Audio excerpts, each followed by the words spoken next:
Hi friends. Komodo island இந்தோனேஷியாவில் இருக்கிற இந்த ஆபத்தான தீவில் ஆதிகால அரக்கர்களான கொமோடோ டிராகன்ஸ் அதிக அளவில் வாழ்ந்துகிட்டு இருக்கு. இது இந்த பூமியில் வாழ்ந்துகிட்டு இருக்கும் மிகப்பெரிய மற்றும் மிக ஆபத்தான பல்லி. இது சாதாரண பல்லி இல்லை, உண்மையா சொல்லப்போனா உயிரோடு இருக்கிற டைனோசார். மனிதர்களை வேட்டையாடி சாப்பிடக்கூடிய இந்த கொடூர உயிரினம் சுமார் 10 அடி வரை வளரும். இதோட எடை கிட்டத்தட்ட 150 கிலோகிராம்ஸ் இருக்கும்.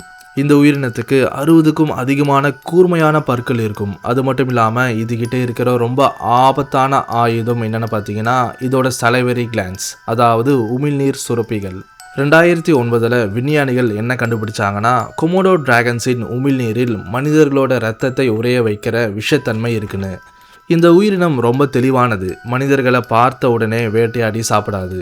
முதலாவதா அதோட இரையின் உடலுக்குள்ள விஷத்தன்மையை செலுத்தி பல மணி நேரம் ஆனாலும் அந்த இரையை பின்தொடரும். எப்போ அந்த இரை சோர்வடைந்து கீழே விழுதோ அதுக்கப்புறம் அது உயிரோடு இருக்கும்போதே சாப்பிடும். இதை கேட்கவே ரொம்ப பயங்கரமா இருக்குல்ல. இன்னொரு ஆச்சரியமான விஷயம் என்னன்னா கொமோடோ டிராகன்ஸ்க்கு 1 மணி நேரத்துக்கு சுமார் 20 கிலோமீட்டர் வேகத்துல ஓடும் திறன் இருக்கு.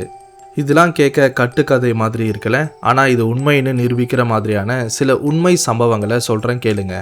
2007 இந்தோனேஷியாவின் கொமோடோ நேஷனல் பார்க்குக்கு பக்கத்தில் இருக்கிற ஒரு கிராமத்தில் வாழ்ந்துட்டு இருந்த முகமது அன்வர் அப்படிங்கிற 9 வயது சிறுவன் பாத்ரூம்காக அங்கிருந்த புதர் பக்கம் போனான். திடீர்னு அந்த பக்கம் வந்த ஒரு கொமோடோ டிராகன் அந்த சிறுவனை வேட்டையாடி காட்டுக்குள்ளே இழுத்துட்டு போயிடுச்சு. அந்த சத்தத்தை கேட்ட கிராம மக்கள் உடனே கையில் தடி எடுத்துட்டு காட்டுக்குள்ளே போய் பார்த்தாங்க. அங்கே அவங்களுக்கு ஒரு பேர் அதிர்ச்சி காத்துட்டு இருந்துச்சு. அந்த சிறுவனின் பாதி உடல் கொமோடோ டிராகனின் வாய்க்குள்ளே இருந்துச்சு. ஒரு வழியாக அந்த கிராம மக்கள் கஷ்டப்பட்டு சிறுவனின் உடலை மீட்டு ஹாஸ்பிட்டலுக்கு கொண்டு போனாங்க. ஆனால் அங்கே இருந்த டாக்டர்ஸ் என்ன சொன்னாங்கன்னா அதிக ரத்த போக்கால இந்த சிறுவன் ஏற்கனவே இறந்து போயிட்டான்னு. அதே போல் 2017 கொமோடோ நேஷனல் பார்க்கில் வேலை செய்கிற ஒரு 50 வயசான பார்க் ரேஞ்சரை கூட இந்த கொடூர உயிரினம் தாக்கி இருக்கு.